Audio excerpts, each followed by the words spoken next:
Hey guys, what's cracking? I just wanted to make a video about this. Just grabbing my phone right now. I'm not on my actual camera right now because this box is so huge that there's no way my camera could capture this. But this is a Harley Benton Fusion 3. I am no stranger to budget guitars. This is a B-stock unit. This is not like a brand new one. Or maybe it is and it's just kind of has some finish flaws or something. So this is not going to be completely indicative of what a real Harley Benton A-stock guitar looks like, but we're gonna unbox it and see what it looks like. There's these big old staples in it that I'm sure are gonna be a real pain. So I'm gonna do that off camera and then I'll open it up for you guys. All right, so let's open this up and see what we got. Looks like we've got our guitar. Very, very well packaged in here. Plenty of packing material. That's one thing that I have really noticed about Harley Benton's guitars is they are always very, very well packaged. All right, so that's our guitar there. All right, I'm so excited. So I think we can flip it over. Yes, there we go. There's our little bag of goodies. Should be able to unwrap this. I might just need to cut some of this, honestly. All right, so now all the tape is cut so we can open it up and see what we have. Oh, wow. Wow, look at that. Beautiful. Oh, wow, look at that wood. You can't really, oh, there you go. Now you can see it. Wow, that's really pretty. Yeah, it looks like this has been played a little bit because there's some little markings there. I might have to wipe that off, but it looks so good. That finish just looks incredible. Flip it over and take a look at the neck as well. Wow, that's really pretty. Kind of a black back finish. Okay, it still has all the plastic film on everything, so it looks like it wasn't used that much. Wow, that is beautiful. Is it in tune? Probably not. Oh wow, that's actually not super bad. I was looking at it a little bit closer and I can see now why it is a B-stock guitar. Looks like there's just a little bit of cracking in there for some reason. Maybe it looks like it was jostled or something. And then also on the other side, it's a little bit more noticeable on this side. You can see right between the fretboard and the body there, it's cracking a little bit, but not anything that's going to affect playability. It's really like that and a little scuff that looks like actually it might just rub right off on the fretboard here, just on the side. And then on the very, very back of the headstock, just a little chip off of the front there. But again, this is a B-stock guitar, so this is not indicative of what the real models are like. So take this all with a grain of salt. And this is probably what you can expect if you're getting a B-stock guitar, which is totally fine with me.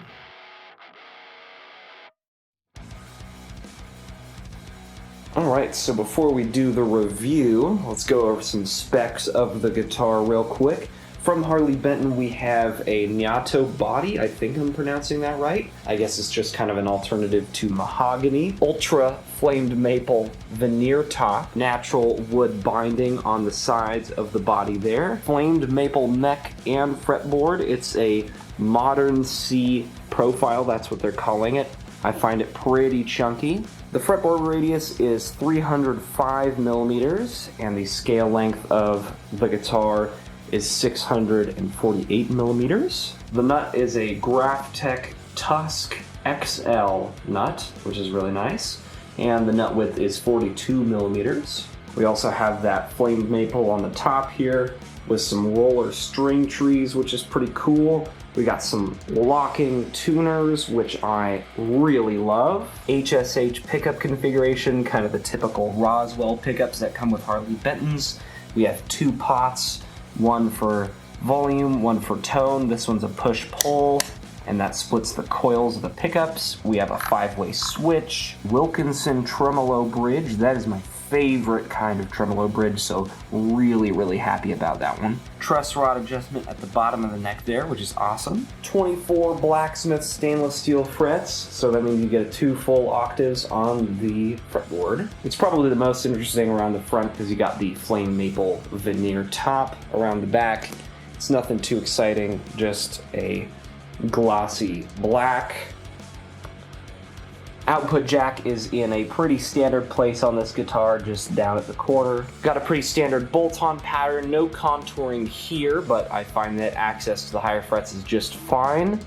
We do have contouring on the heel here though. So that's it for specs of the guitar. I guess we'll go on to the review.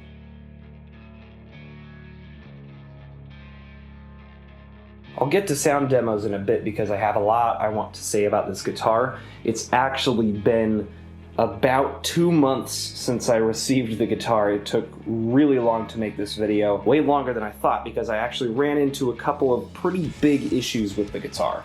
But I'm gonna go over those in a second. I wanna say all of the good things that I have to say about this guitar first, because I have a lot of good things to say. First of all, I think the quality is really good. The finish is really nice. It's all fingerprinted up because it's a glossy finish, but if I had cleaned it off, it would look amazing. The top looks really good, even though it's a veneer, you can't really tell. The finish work is just really excellent. Like I mentioned before, this is a B-stock guitar, so we're gonna have some of those little cosmetic flaws like there, and a little dent that you can't even really see right there. So really nothing huge, nothing that wouldn't just come from playing it for a while. The pickup configuration is really excellent, and it's actually one of the big reasons why I chose this guitar, because you have 2 humbuckers and a single, but you can also split these humbuckers into single coils with the push-pull on the tone pot, which I really, really like. The knobs feel super nice and smooth.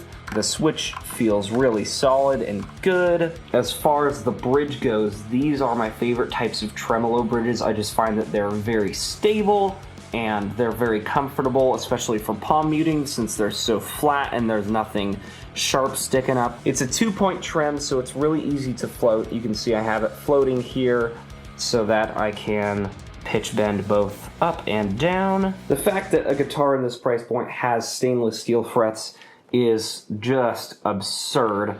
I really, really like stainless steel frets. These are not the best stainless steel frets that I have ever felt by far. I will go over that later. When you do get them polished up, man, they are really amazing. They just feel like glass. Another big thing is that I'm not a huge fan of string trees, because I find that the strings can hang up on them and cause that kind of twanging when you're tuning your guitar, and that's not fun. Kind of makes for a really bad and inconsistent tuning experience, but these get rid of that because they roll.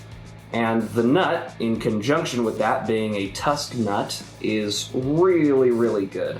Just super smooth, I really like it. And I actually do like that this one is white instead of the kind of typical black or gray of a tusk nut, because it kind of fits the rest of the guitar better. And then y'all already know I'm a huge fan of locking tuners. I have them on most of my guitars at this point. So the fact that they came stock with this guitar is fantastic. Obviously not the highest quality tuners ever, but they will absolutely get the job done. You can see I've also put a fret wedge here just to minimize the sympathetic frequencies from vibrating up here, which I also do on every single guitar. I just think it's something you should do. You should have either a fret wedge or a fret wrap up there.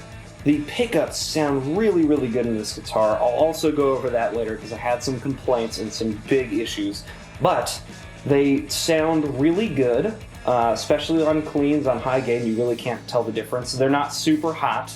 The humbuckers are only about 8K resistance, as opposed to some other pickups I have which are closer to 16. So these are kind of more your vintage style pickups. As far as the neck, I'm a huge fan of roasted maple necks. They just feel so sturdy, keep tuned so well. They just feel rock solid. The body is actually surprisingly light. It's really comfy to play. The contouring is perfect, not too much, not too little. And unlike an Ibanez guitar where the edges are super sharp, these are really nicely rounded, so it's very comfortable to play, which I really enjoy. And of course, I'm a huge fan of the spoke truss rod adjustment at the bottom of the neck. It's just so much better than having it at the top. It's so much better.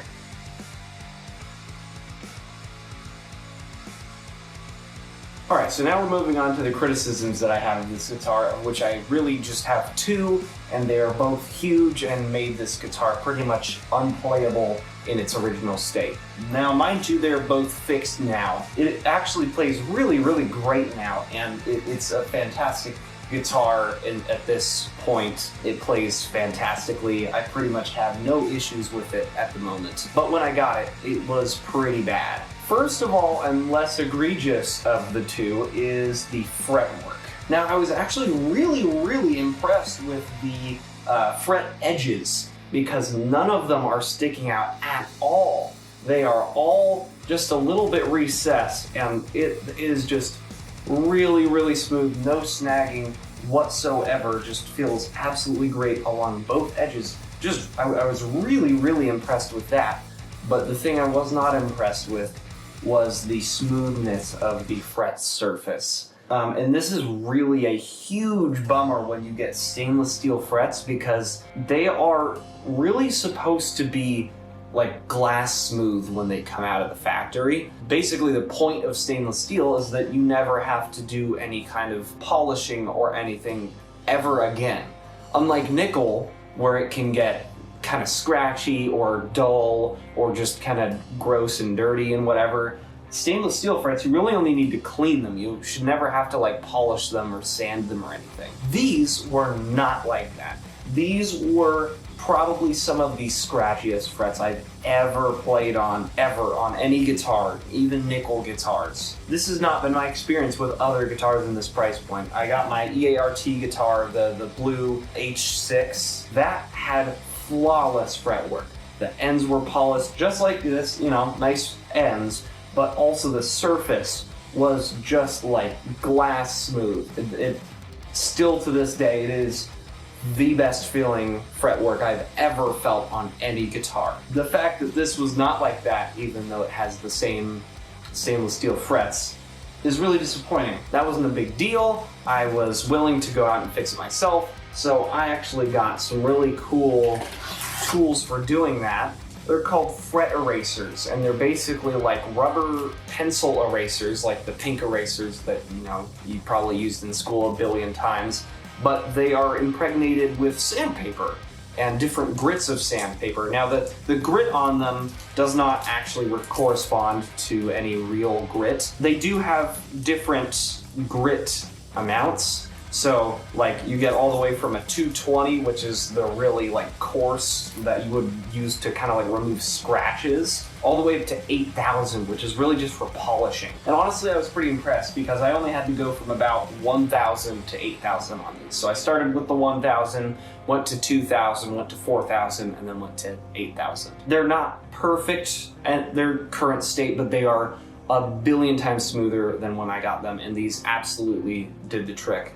They're not cheap, but they're probably something you should have if you do any kind of maintenance on your own guitars. They work on stainless steel, they work on nickel. I actually did several of my other guitars and a couple of my basses in the process, and they are now shining like crazy. All of my other guitars feel really good to play.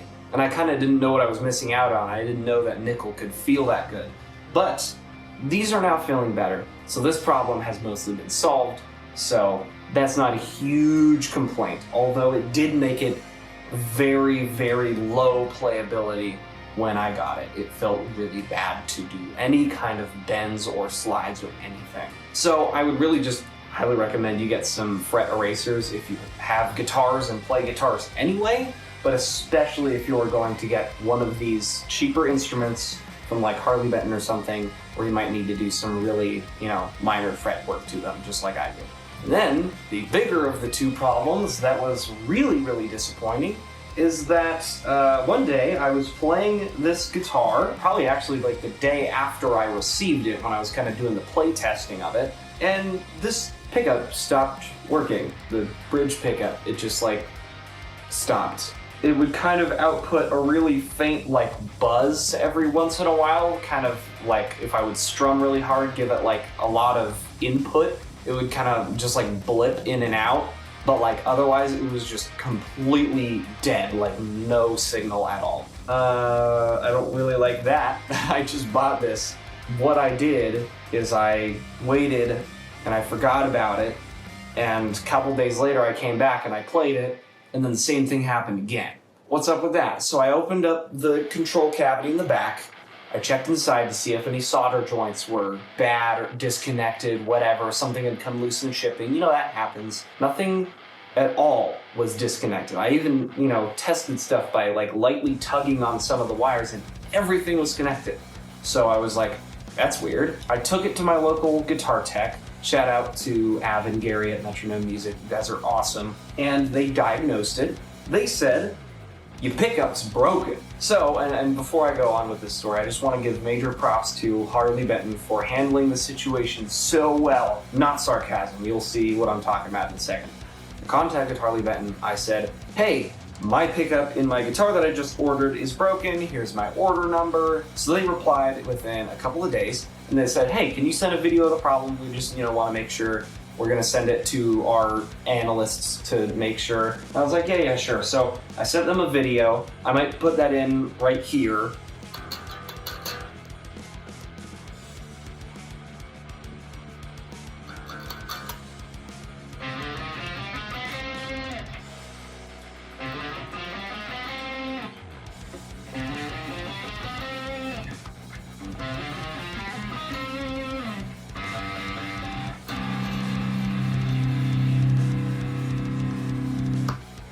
So that was a video I sent them. You can very clearly see that I was switching the pickup switch, and this pickup was not working, but these two were. And it was obviously not a fault of any of the other electronics, like the two pots or the switch or anything. So they were like, all right, cool. We'll send that off to our guys, and we'll see what they say. So a couple days later, I got a response back, and they said, yep, it's your pickup. We will send you a brand new one. Just give us your address and we'll send it to you, and we'll, make it all happen. And also just let us know however much the repair costs, and we will cover that too. Okay, that's fine with me. They sent me a brand new pickup. Gary at Metronome Music installed it for me, and it is now working flawlessly. And they also covered the cost of the repair. So I basically paid nothing for an issue that wasn't even mine to begin with, which is how it should be. That is the benchmark for how it should be. If your product has an issue out of the box when you send it to someone and they request that you try to fix it, you need to give them the parts to fix it, or the money to do it, or both if it requires any kind of labor on their part or someone else's part.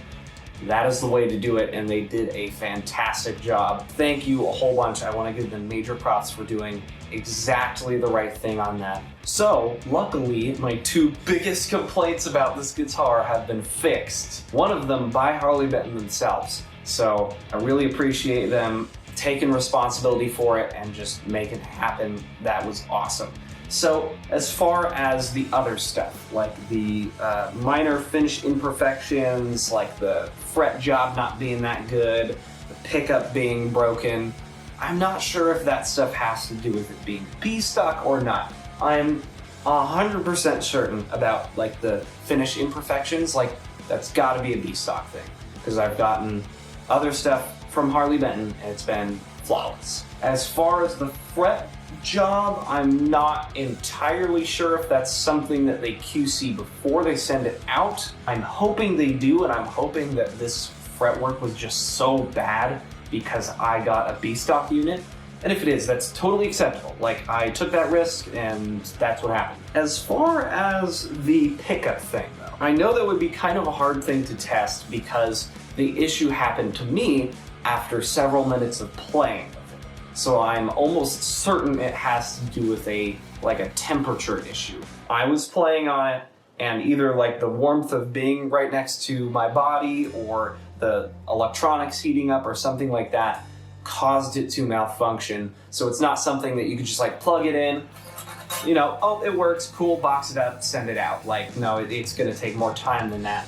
And that's not really something you can test efficiently. I don't really know where to stand on that. I'm not sure if I can definitively say like they need to do better, more rigorous testing on their stuff before sending it out, even if it's B-stock, just to make sure it's working perfectly. If it's really something that you can only discover after playing it for a really good amount of time. Like it might have been half an hour before it happened to me the first time. And nobody's gonna like sit down and play every single guitar they're sending out for half an hour. Like that's completely inefficient. So I'm kind of defending them sort of, but also at the same time, I don't know. I don't really know where to stand on this one. The issues have been fixed, and my overall review of this guitar is that it's fantastic, and that it has some really insane features for the price, like stainless steel frets, roasted maple neck, locking tuners, pickup configuration, coil splits, the overall quality of the guitar, the finish. It's all like just absurd for the price. I have not seen anything like this for the price point. And I'm talking even compared to the EART guitar that I reviewed like a few months ago. Even that was a marvel, because again, stainless steel frets, the 5-piece neck, just the quality of everything, the finish, everything was just perfect. It was very well balanced, just felt really good to play. So even like compared to that, which was already insane, this is crazy. Like this is next level quality and comfort and features, like really most of all features, because this guitar has so many features and it just feels good to play. That's probably the most important thing about the guitar, is that it feels good to play, because I've played plenty of guitars that have had really good features and maybe even sounded really good, but they just didn't feel good to play. Like this is just a very comfortable guitar to play. The whole thing is just, it's very well contoured, they're all in the right places, nothing is sharp, unlike, like I said before, an Ibanez, where the corners are going to be real sharp and kind of like dig into you. These are real nice and rounded.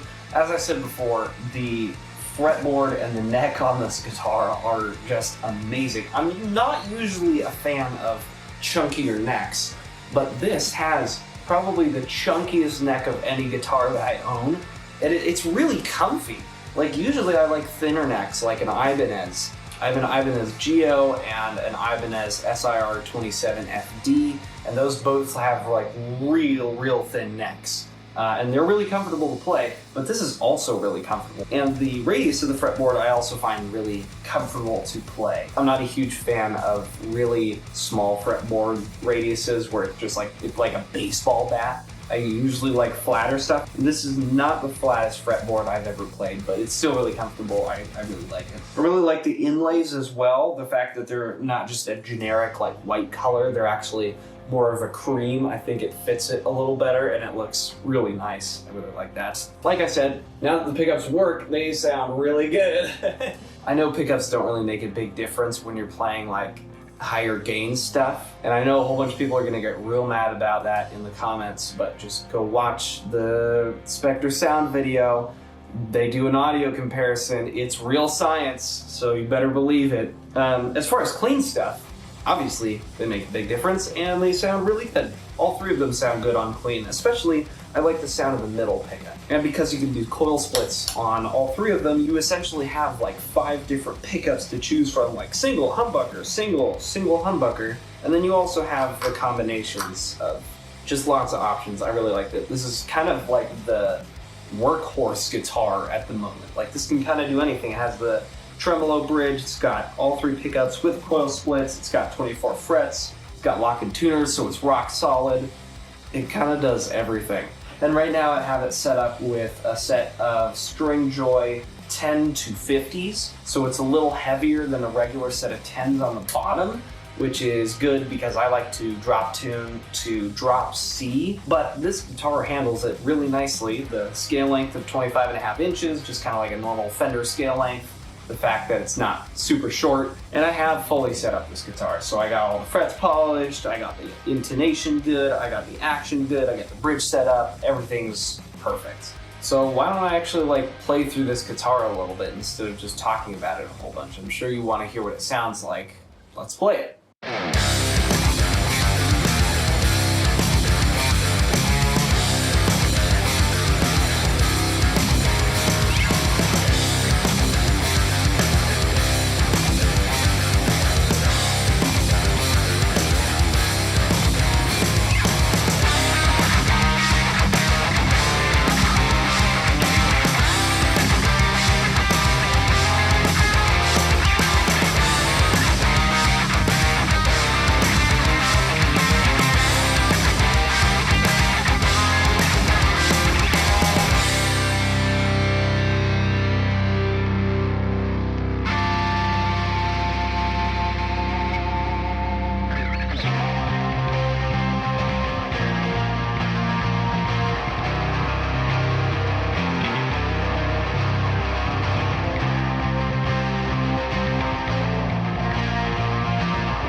Alright, cool. That's my review of this guitar. It's the Harley Benton Fusion 3. It's a B-stock unit. It's a really good guitar. Despite my criticisms, the fact that I was able to fix them, this is a wonderful guitar. It is a joy to play, and it's really awesome. Highly recommend picking one up if you can.